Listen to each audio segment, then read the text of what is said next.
Welcome to Oddball. I'm Charlotte Wilder. That's Amin Elhassan. Amin, I'm here in New York. Are you rolling the dice? Yeah, you rolling the dice?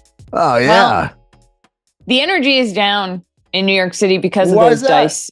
Because the Knicks lost to the Hawks 108-100, and I'm pissed personally because I picked the Knicks to win the whole NBA Cup, and I get irrationally angry when any bracket I make is busted immediately. They were led, the Hawks, by a performance from none other than Trae Young. What was that, Amin, and why are you doing the dice roll? Well, Charlotte, that is a nifty sound effect that they're going to play every time we say the name Trae Young. I might need to come up with a code name because it's kind of annoying. Well, I mean, you've watched the movie Young Frankenstein, yes? I realize we're in dangerous ground when I ask you, have you watched the movie? No, I have. I have. Okay, so then you remember the character Frau Blucher. Every time Frau Blucher had her name said, they would have like a little horse whinny off into the distance. Well, for all intents and purposes here on Oddball, our Frau Blucher is Trae Young. No, don't say it. Okay, so I mean, look, yes, Trae Young was great, but I'm waiting for the sound effect. Sometimes when the cloud is okay, far there away. we go. There Okay, yeah. That's how Sometimes you know how close or far away the clouds are. Exactly, you have to count a little bit after the lightning strikes. Karl Anthony Towns, though, I think was a big problem for the Knicks because he fouled out, and when he got that fifth foul, it was a very, very dumb foul, and he complained about it. The press conference last year that he and Anthony Edwards did when they were both still on the Timberwolves, where literally he just sat there and he said to Cat, "Don't do dumb fouls. I told you not to do that." That's what popped into my head. So I think a combination of that and also this matchup just seemed like a particular nightmare for the Knicks because the Hawks managed to just lock up Jalen Brunson completely. And what happened to the Knicks defense? So that's weird, Charlotte. You said like last year he was kind of chastised, kind of in a friendly way by Anthony Edwards in that post-game press conference.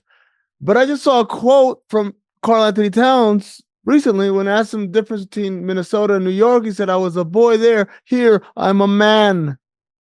But he's a man now. Yes. Did I say this already? Because Karl Anthony Towns is New York's Jason Tatum. Oh, wow. You haven't said that one. That's a new one. Karl Anthony Towns is New York's Jason Tatum. Give me more. They are unbelievable players. You're so glad they're on your team. And then they open your mouth and you're like cringing. You're like, oh, no, don't be that corny. Why are you doing that? And then they keep going, but then they play well. And you're like, okay, good job. But just don't talk like it's Tatum going, we did it after he won the championship. Like, ugh. Yeah, like there's value in being the strong, silent type. Yeah. You don't always have to talk. Anyway, so what happened in the Knicks defense? Knicks defense is, I mean, it's not the same personnel that they had last year. And, if you look at it, whether it's the loss of DiVincenzo, whether it's a loss of Hartenstein, obviously makes a huge difference. But then also, like, even a guy like Julius Randle, who isn't a good defensive player either, and I know Minnesota's finding that out. You could play a certain style of defense with Randle that you can't play with Towns. And so I don't want to put this all on Towns. It's just a different group of people. It's a different personnel. Guys who were good defenders in the past have not defended well. And what ends up happening is their identity is wrapped around being a great offensive team. But when they need to get a stop, they can't get a stop. And I think I said this on Oddball. I know I said this on Sirius XM NBA radio, but I don't have confidence in the Knicks being able to get a stop when they really need it come playoff time. They can do it in the regular season, but when the stakes are a little higher, I don't know if they can get a stop. I do know that they can be stopped, though. Yeah, definitely. They get frazzled, and if that offense isn't working, they don't have much else. It seems like that's when everything starts to unravel. So the dice roll, I mean, Trae Young. Thank you.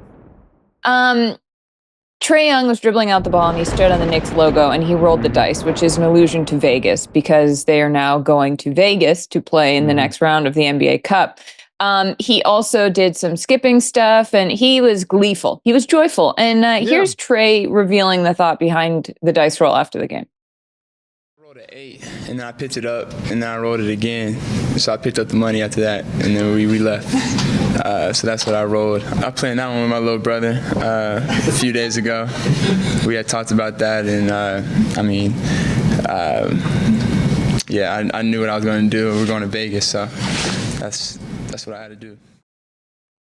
So, I mean, I love this because I think that this is kind of the ultimate showing he cares and being willing to admit it. He planned this with his little brother. Hey, if we win, and that wasn't guaranteed. The Hawks were not favored to win. Trae Young was like, we are going to win.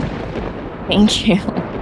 And when we do, I'm going to do this dice celebration, and I'm okay telling people. It's like it isn't corny when he does it somehow. It's sort of obnoxious, but you're like, you buy it.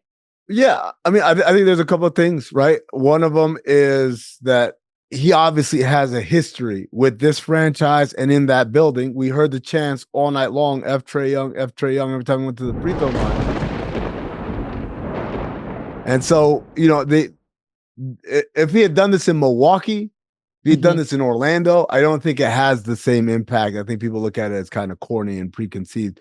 But the fact he's sticking the dagger in one more twist to that city, I think that works. And also, man, like you said, I love the idea that, hey, he cares enough about going to Vegas to workshop a celebration of I'm going to Vegas. We're going to Vegas. And that's the hope. I think if you're the NBA, this is the thing that kind of like when you see conference tournaments in March, like the smaller ones, like, oh, we won the SoCon, we won the Conference USA, whatever. They go crazy. Why? We're going to the dance. Well, here, like, we get this whole day of teams saying, we're going to Vegas, baby. Yeah, it matters. It's a big deal, especially for a team like the Hawks, where they haven't won anything in a very long time. Yeah. Jalen Brunson had this to say about the Iceman, about his dice roll. I'm trying to avoid the sound effect. He said, we should win if we don't want him to do that. This just seems like pretty common sense. Like, I liked that Brunson said that. It's like, you can't be upset about someone doing that on your court if you let them win and fall apart so spectacularly. Hey, college football. Take notes. See? Yeah. Meanwhile, Ohio's out here making it illegal to plant a flag, dude, and Jalen Brunson's like, that's the weakest shit I've ever heard in my life, man. So you're like the idea that you're so mad about this, rather than say next year we're gonna kick your ass, you say, I need to make a law that makes it illegal. Oh, get out of here. Get out of here, man. Okay, so I mean, are the Hawks good? I kind of think the Hawks are good. Yeah, man. Like the Hawks are. First of all, we got to talk about the Hawks defensively. Yeah. You have Daniels, right? Dyson Daniels. You have DeAndre Hunter. You have Jalen Johnson. You have Clint Capella. Like, they've got a bunch of guys. Okongwu. They got a bunch of guys that switch, that defend big, defend little. And that makes it easier to play a guy like Trae Young, who isn't maybe defensive play. It almost subsidizes what he does, subsidizes him, and allows them to stay in games, and allows him to be the difference maker offensively when they need it, whether it's a big shot, whether it's a big assist. He's there. He can do that because he's been carried defensively by his teammates. It also explains, I think, a little bit why the Hawks were able to beat the Cavs, the Celtics, the Knicks, these teams that are either the Bucks, these teams that are either very good or supposed to be very good. So I don't know. I think it'll be fun to see them in Vegas. You've still got that Trae Young MVP bet in your favor. So we got to move on, though. We have to talk about the Warriors-Rockets, because this was a pretty wild game. Before the Warriors faced off against the Rockets last night, Steve Kerr commented on the Houston court, the NBA Cup court, which was very red. He said, it's like I'm descending into the depths of hell. And you know what? He would turn out to not be too wrong, Amin. I didn't think I deserved this fate as the end of that quote, which is a great button to that. But yeah, man, they lost, and they lost in a heartbreaking way. And some might say they were complicit in their descent to hell, Charlotte, because they're up 6 late, and they basically blew it. They blew a 6-point lead late in the game. And it came down to the last play, which was a let's call it what it is, a highly irregular foul call with basically the Warriors clinging to a 1-point lead and very limited time on the clock. Rockets go convert 2 free throws. Warriors can't get the shot off. On the other end, game over, and they're all shocked. And, this is a picture right here of Steve Kerr looking flabbergasted after the game. Yeah. That was one of those instant memes. Yeah. The TNT guy said he had his Nick Nurse moment. And I was like, oh, that's so perfect. That's really fun. But this is what he said after the game, by the way. Okay. Situation 80 feet from the basket with the game on the line. I've never seen that. I think I saw it in college one time, 30 years ago. Never seen it in the NBA. That is, unconscionable. I don't even understand what just happened. Dude, I'll tell you what my favorite part is. One, he looks terrible. Like, he looks like from the end of that game, from the jaw drop moment to after the game, he's lived a lifetime. He's lived like 3 presidencies, right? Number one. Number two, I love the fact that he said, never seen that. I might have seen it in college one time 30 years ago. Like, he dug and he hit that nail in that coffin like 2 or 3 times, basically like, hey, man, this doesn't happen. We also didn't include the part where he said an elementary school teacher wouldn't call that. Oh, man, that was a masterclass in defending your team publicly, because it didn't really come down to that foul. Like, look, I think 2 things can be true. I think that was a very bad foul call. It was bizarre. The Rockets didn't even want a foul. They were trying to call a timeout. They were calling timeout. Like 3 different guys were doing the timeout symbol, and one guy was yelling it, and then they called a foul. Yeah. But also the Warriors just make very bad decisions. Steph took a 3 way too early. Yeah. And he said probably a couple seconds too early. If I make it, we're on a plane to Vegas, so I live with it, but tough way to end. So this is a situation where a lot of different people were at fault, but I think the Rockets deserve to win that game. I mean, the Warriors had 15 turnovers? Yeah, and a lot of that was early, but like the Rockets were down and they were up, and then they blew it in the 3rd quarter, and then the 4th quarter it looked like, oh man, Golden State's running away with this. And this is what we talked about earlier with Karl-Anthony Towns about now I'm a man. Like, this is how you become a man. This is how you grow up. You grow up when you face adversity, and rather than wilt or wither, because again, they've lost, 15 straight times to the Warriors, Charlotte? They hadn't won a game since before COVID was a thing. That's how far back it was, right? Yeah. For them to go, and they could have easily packed it in and been like, man, now Buddy Hield's hitting 3s. Now Podziemski's hitting 3s. Oh, what the hell? They fought, they clawed, they kept with it, they stuck with it, they believed, and they came out victorious. And so for me, I know the Warriors. Look, Steve Kerr made it abundantly clear how disappointed he was, right? And they came to win the NBA Cup. They weren't just playing a game. You hear Steph Curry saying, if I hit that shot, we're going to Vegas. And he's basically telling you, like, look, man, I try to have a night moment, and instead everybody woke up, right? Yeah. But as much as they wanted it, I think Houston needs this a lot more. They do, because they don't have this experience. The Warriors have championship experience. These guys don't. They've got to learn on the job. And this is an excellent opportunity for them. Totally. So let's look at these semifinals for the NBA Cup, because now we know what's going on. Milwaukee is going to take on Atlanta. Here's your bracket, Amin. Let's see how you're never doubted the Thunder. I'm sorry, OKC. Yeah. There's a check there. Shouldn't be a check. There should be a red X, because I did blow OKC versus Dallas. But you got the other 3. I got Rockets over Warriors despite them losing 15 games in a row. I got Hawks on the road in Madison Square Garden. Shout out to Trae Young, plus 4,000 MVP. And I got Milwaukee of Orlando, which I don't think I deserve any credit for that. Because, let's be honest. All right, let's see mine. I'm not doing as well here. Oh, I did pick the Rockets? Oh my God, I'm a genius. Oh, I did fine.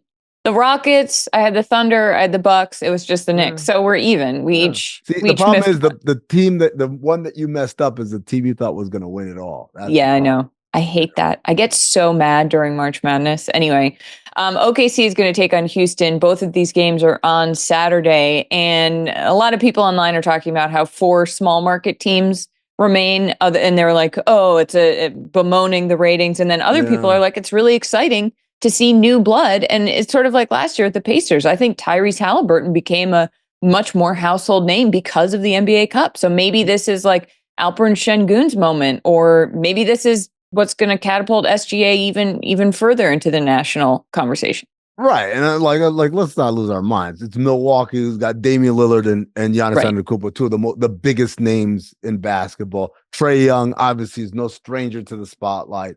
And, the Thunder, I think maybe that's the team that's going to benefit the most in terms of exposure.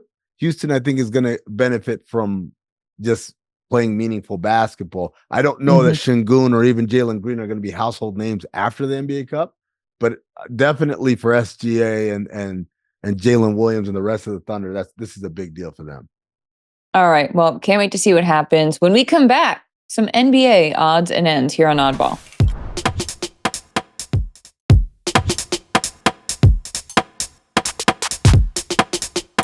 Welcome back to Oddball. It is time for odds and ends. We haven't done this in a while, and I love it. We're going to start with our contractually obligated LeBron James segment. Doesn't matter if it's senior or junior, because junior, Bronny, per Chris Haynes, is making his G-League road debut Thursday in Phoenix. I thought he wasn't traveling with the team, Amin.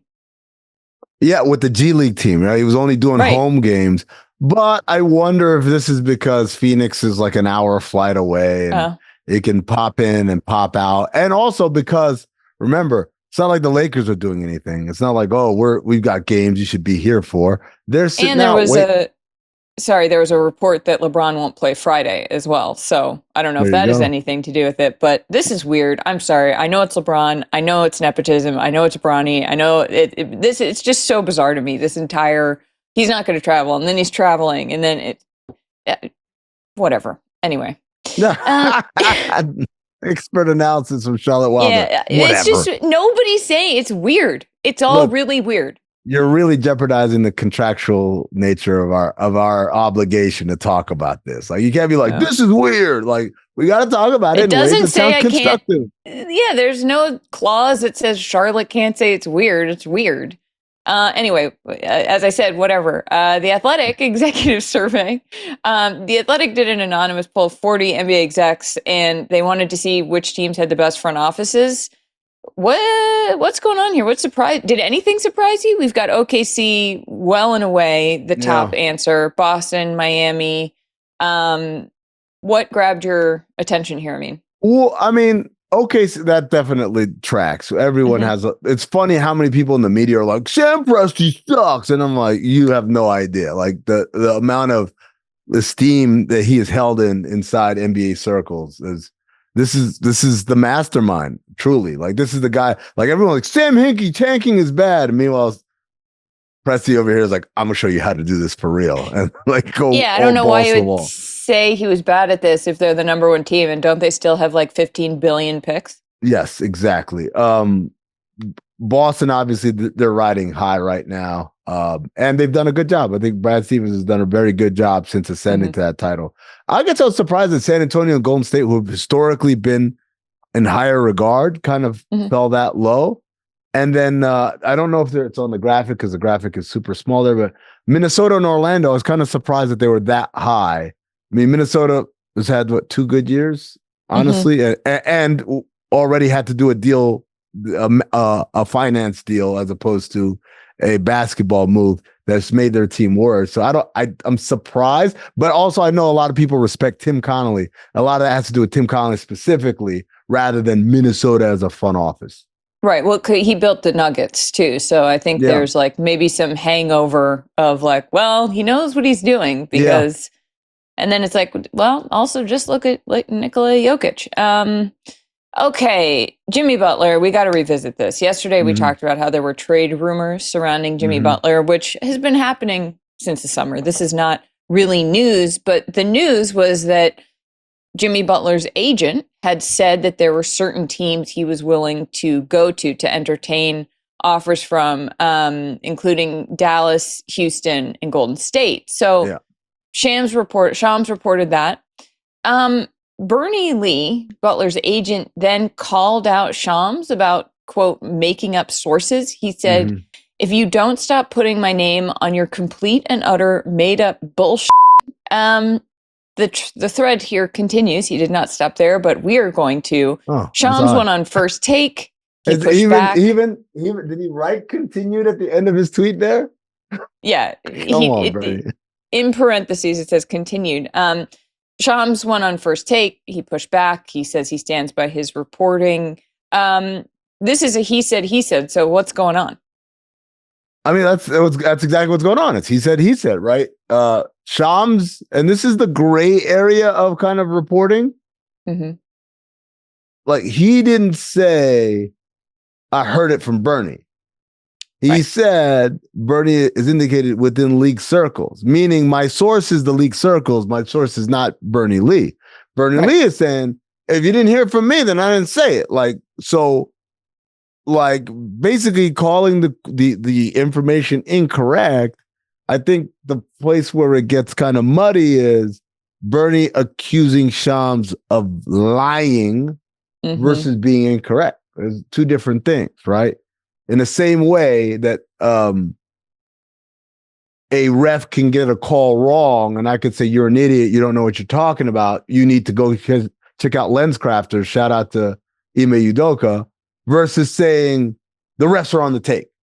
Like there's an intent in there. And that's the gray area of reporting is this person merely misinformed? Are they just merely repeating the words of someone who gave them bad information? Or are they giving out bad information knowingly? And sounds like Bernie is accusing Shams of doing that, and Shams is sticking up for his sources and his reporting. And so it's exactly what you said. He said, he said. Yeah, it could also be that, what Shams reported is true. And then, there's a whole different, there are a bunch of different ways this could go. I think the most interesting part of all of it is what is actually going to happen to Jimmy Butler. And we simply are not going to know until something happens, because there's been speculation for almost a year, really, at this point. Let's talk about Caitlin Clark, Amin.